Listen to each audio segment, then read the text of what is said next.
Bonjour à tous. La pluie ne fait pas peur à la résistance que vous êtes. Bravo pour cette 46e semaine consécutive.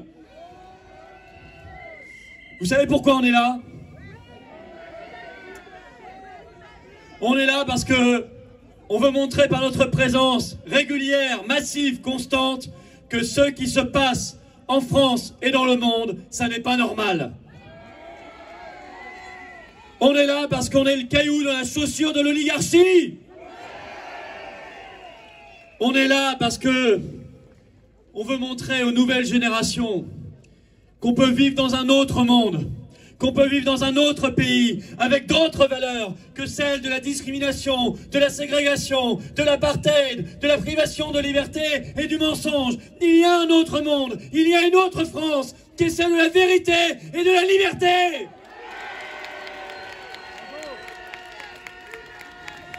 On est là pour dire à nos enfants que non, la liberté n'est pas au bout d'une seringue et qu'elle ne dépendra jamais d'une injection. Hier, ils attaquaient les manifestants à coups de flashball. Aujourd'hui, ils discriminent les gens en flashant des QR codes. Mais la logique, c'est toujours la même. Une oligarchie en haut qui s'en prend au peuple. Eh bien, nous sommes là pour leur dire, dans la Constitution, dans notre histoire, dans notre ADN, le seul souverain dans notre pays, c'est justement le peuple. Ce peuple, notre peuple, nous sommes le peuple. On est là pour dire, vous ne pourrez pas nous avoir, on ne capitulera pas, on ne lâchera pas, parce que nous sommes des combattants infatigables de la liberté, de la vérité, de la dignité et de la résistance. Et on est là parce qu'on a envie de leur dire arrêtez vos mensonges. Vous allez créer un ministère de la vérité. Vous savez, c'est la nouvelle lubie de Macron, ça, le mini-vert de George Orwell. Il a nommé une commission pour ça. Il a mis à la tête de cette commission un certain sociologue, Brunel, je crois, qui a été pris la main dans le sac pour, devinez quoi, diffusion de fake news. Et c'est pas une blague.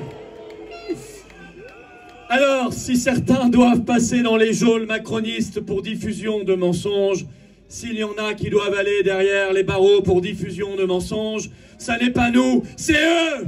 C'est eux les Véran, les Castex et les Macron. Quand Véran annonçait, quand Véran promettait devant les députés à l'Assemblée nationale le 25 juillet dernier que jamais, oh non jamais, le pass sanitaire ne serait prolongé après le 15 novembre, il mentait. Et nous le savions et nous l'avions dit. Ils viennent d'annoncer cette semaine qu'ils voudraient prolonger le pass sanitaire, évidemment, au moins jusqu'à l'été 2022.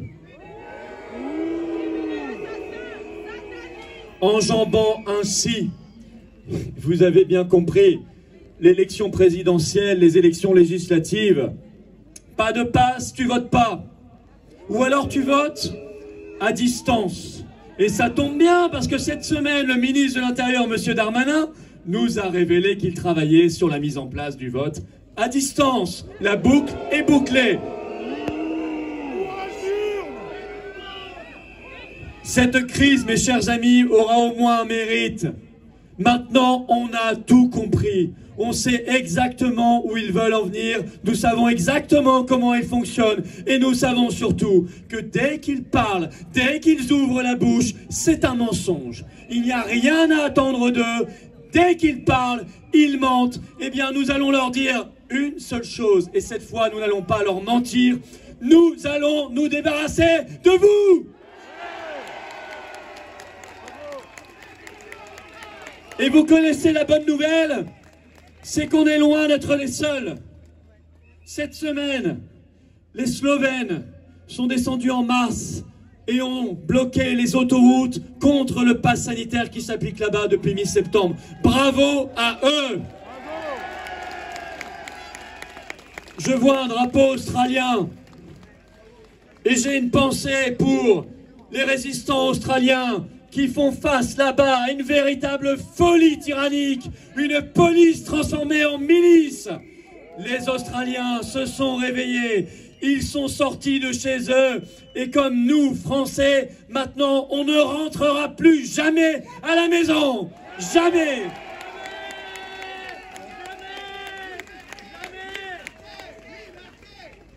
Chez nous, en métropole comme outre-mer, il y a des Français qui se battent. Il y a en ce moment des manifestations dans 200 villes de France. Et chaque jour, des gens ouvrent les yeux. Alors les sondages, ce ne sont que des sondages. À la limite, on s'en fiche. Mais quand même, quand on voit que cette semaine, pour la première fois, un sondage montre que le soutien au pass sanitaire dans notre pays est en chute libre, qu'en une semaine, 4 millions de Français qui étaient pro-pass sont devenus anti-pass, on se dit qu'il y a de l'espoir.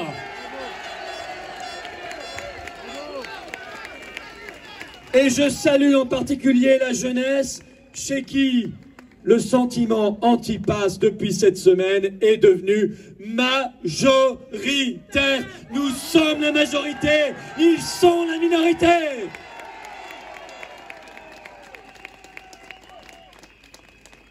Vous savez, petite anecdote, hier je rencontrais un homme qui me disait dans la rue, il m'a arrêté, il m'a dit demain vous manifestez, il ne savait pas où, je ne sais pas s'il est dans la foule, s'il est là je le salue. Mais il m'a dit, vous savez moi j'ai eu ma double injection, j'ai eu mon pass sanitaire et oh je suis pas pour ce système-là parce que c'est vrai que c'est pas normal, mais ça me posait pas plus de problèmes que ça. Et puis il m'a dit, j'ai entendu Véran nous dire, bah, ça va être prolongé. Et là je me suis dit, hein, il a je crois un éclair de lucidité, mais en fait il va falloir que je me fasse piquer une troisième fois. Ah oui. Il va falloir repasser la casserole. Et là, il m'a dit, c'est la fois de trop, vous aviez raison, il faut combattre ce pass sanitaire et ce système. Bravo et bienvenue à lui.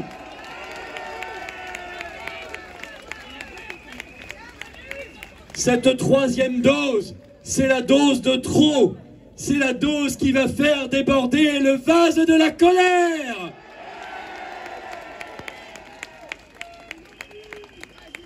Ils pourront tout faire pour essayer d'échapper à ce débat pendant la campagne présidentielle. Ils ne le pourront pas. Le sujet est bien trop grave. La rupture est bien trop historique, brutale et inédite.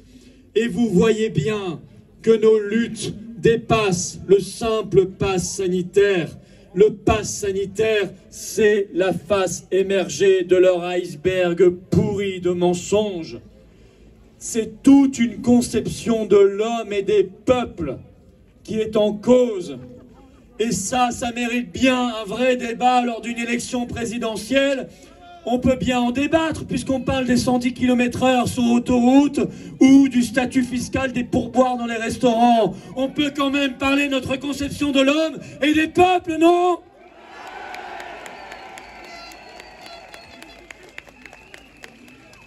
Que sont les hommes?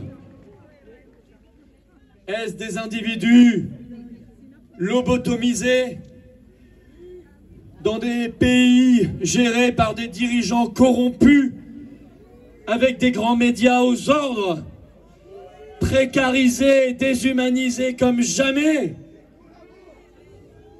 Est-ce bien ça, notre conception de l'homme et de la femme? Tu veux sortir de chez toi? As-tu vérifié la météo du virus? As-tu vérifié qu'il ne te faut pas remplir une attestation pour avoir le droit de sortir de chez toi? As-tu bien pris ton masque pour sortir de chez toi? Tu veux travailler? Mais as-tu bien fait tes 2 ou 3 injections pour avoir le droit de travailler? Tu veux faire du sport avec des amis? Tu veux aller au restaurant en famille? As-tu bien pris ton pass sanitaire? Tu as un boulot? Acceptes-tu de travailler pour un salaire de misère? Tu es au chômage? Sais-tu que tu n'auras plus l'assurance chômage? Tu es en retraite? Bon, tu auras une pension de misère parce que Bruxelles en a décidé ainsi et que Macron s'exécute. Est-ce bien là notre conception de l'homme? L'homme jetable, l'homme Kleenex, l'homme déshumanisé, l'homme vidé dans son cœur et dans son âme. Est-ce notre conception de l'homme et de la femme?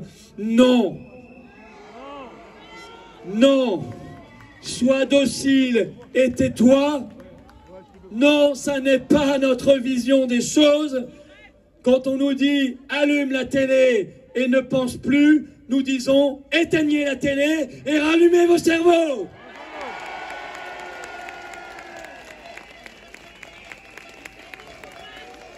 Notre vision de l'homme est totalement à l'opposé. Et nous sommes trop intrinsèquement libres et français dans nos tripes pour accepter cette mise en esclavage. Nous ne sommes pas du bétail et nous ne le serons jamais. Nous sommes bien trop attachés à la liberté. Nous sommes bien trop attachés à la dignité. Nous sommes bien trop attachés à l'égalité des droits. Nous sommes bien trop préoccupés par l'avenir des générations qui arrivent. Nous allons nous battre. Nous allons résister. Jamais ils ne nous soumettront parce que nous ne sommes pas faits de leur bois pourri. Nous sommes d'un bois noble, le bois français.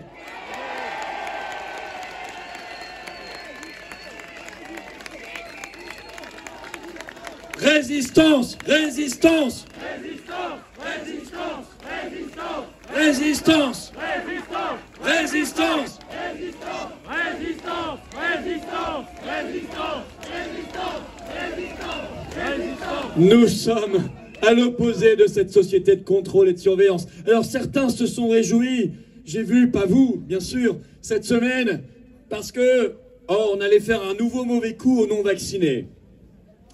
Leurs tests ne seront plus remboursés, par contre ils seront remboursés pour les vaccinés. Mais ils sont plus à ça près. Je dis quand même méfiez-vous, parce que vous êtes en train d'accepter une logique assurantielle. Demain, écoutez, le fumeur se payera son cancer. La personne obèse se paiera ses soins en cas de diabète ou d'hospitalisation, parce qu'elle l'aura bien un peu cherché. Voilà l'immonde logique qu'ils sont en train d'essayer de faire avaler aux Français. Eh bien, nous avons compris.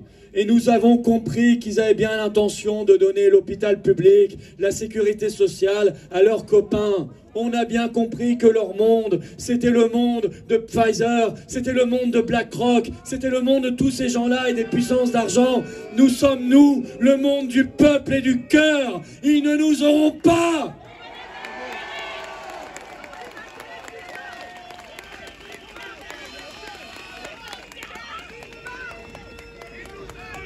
Vivons-nous.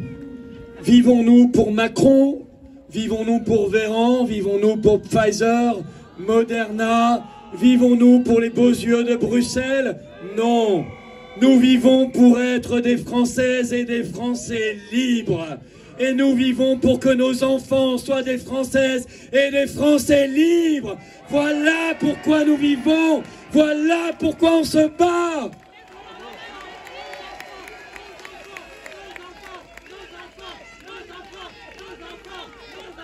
Nous avons choisi notre camp depuis le début.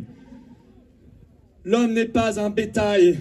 Les peuples ne sont pas des troupeaux de consommateurs triplement vaccinés. Nous sommes bien trop attachés à la culture, à l'art de vivre, aux relations humaines authentiques. Nous sommes bien trop attachés à l'exercice de nos droits de peuple souverain pour accepter tout ça. Nous sommes... Et vous êtes d'un pays, le vôtre, la France, cette grande, cette belle, cette noble France. Et nous l'arracherons, je vous le promets, j'en prends l'engagement avec vous ici. Ça prendra le temps que ça prendra, car c'est un combat titanesque. Soyez-en bien conscience de cela. Ayez bien conscience du fait que nous sommes engagés dans un combat de titans. Mais j'en prends l'engagement devant vous. Nous arracherons notre... chère et tendre France, des griffes de cette oligarchie. à commencer par l'Union européenne quand nous aurons fait le Frexit. Frexit, Frexit, Frexit, Frexit, Frexit, Frexit, Frexit, Frexit. Et nous la remettrons, notre France, sur son chemin de gloire millénaire. Nous n'abdiquerons jamais, car nous sommes conscients des droits qui sont les nôtres, de citoyens et nos droits de peuple libre. Alors, même s'ils veulent nous mettre sous geôle numérique, nous sommes bien trop souverains dans nos libertés, dans nos esprits, dans nos cœurs et dans nos corps pour nous soumettre à ce projet. Et nous crions à la face du monde, oui, nous sommes et nous serons les résistants combattants de la liberté. Liberté, liberté, liberté, liberté, liberté, liberté,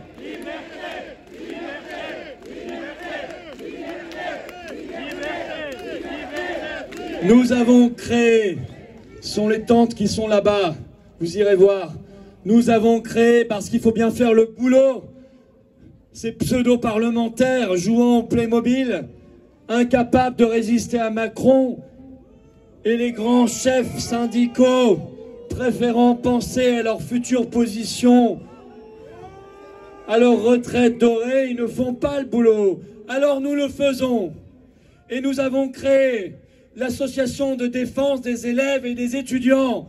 Et nous allons libérer les élèves et les étudiants de France de cette tyrannie covidiste. La tente se trouve là-bas pour les rejoindre. Nous avons suscité la création d'un collectif de défense des personnels suspendus et vaccinés sous contrainte. Ils ont également une tonnelle là-bas. Car comment ne pas être sensible au sort de ces centaines de milliers d'infirmières, de pompiers, de militaires, de gendarmes, de médecins, de dentistes, de tant d'autres, d'opticiens, contraints de laisser la blouse, de laisser le casque, de laisser l'uniforme, parce qu'un sinistre et tout petit ministre en a décidé ainsi.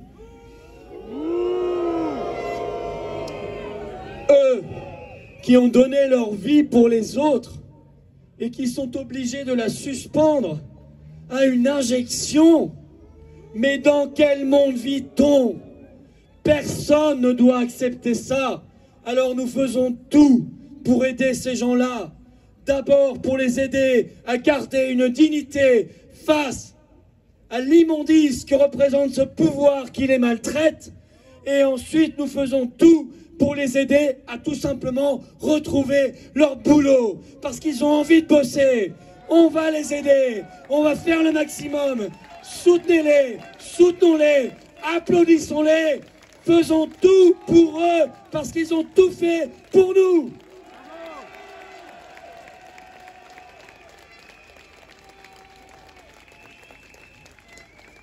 Le collectif a également sa tonnelle là-bas.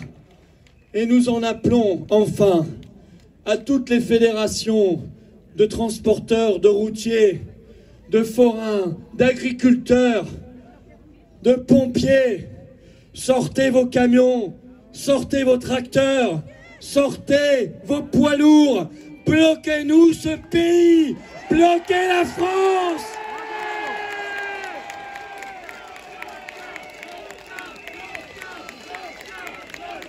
Nous bloquerons avec vous. Vous irez devant les raffineries, vous irez devant les ports, vous irez devant les aéroports, vous irez devant ces ministères et vous bloquerez et on bloquera avec vous pour récupérer notre dignité de peuple et notre liberté. Le 11 août, les Italiens se mettent en grève. Le 11 août, que dis-je? Le 11 octobre. Les mois passent si vite. Le 11 octobre, les Italiens se mettent en grève générale. Alors nous, Français, qui avons mené tant de révolutions, de révoltes et de luttes dans le monde, alors nous, Français, nous n'en serions pas capables? N'était-ce pas l'empereur qui disait qu'impossible n'était pas français? Ayons ce panache impérial et faisons en sorte que cette vérité multiséculaire reste le sang qui coule dans nos veines et reste l'ADN attaché à l'âme de notre pays. Oui, nous en sommes parfaitement capables. Oui, nous allons nous libérer de ces dingues. Oui, nous allons ramener le psychopathe de l'Élysée là où il aurait dû toujours rester, c'est-à-dire dans l'anonymat le plus total. On ne veut plus entendre parler de ce dingue.